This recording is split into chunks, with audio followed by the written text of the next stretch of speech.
Всем привет, Москва. У нас там мы собрались там метро Домодедская, все курьеры. Мы не согласен, который отправить до причина насчет ставка. У нас там до ресторана отправить очень далеко, 6 километров, 4 километра. А мы же там не автокурьер, мы пешекурьер все. Здесь стоит пацаны. Что до клетки тоже отправлять там 5-6 километров. Иногда бывает там 8 километров тоже. Насчет ставка. Мы хотим 120-то. Как обычный ставку верните все. Да, как обычный ставку у нас там верните все.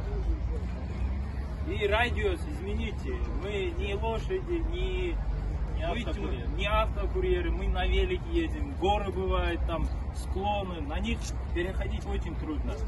И как будто ты целый день, как будто землю пахал, получается. Ну, условия как-то сделайте. Вот форма ходим, да, форма. Уже 2 года эту форму, да. Еще говорите, форму носите. Есть такие плащи, да, невозможно на них работать. Потеешь, как потный, вонючий становишься. Хотя бы сделайте человеческие условия. Вот наши претензии уже.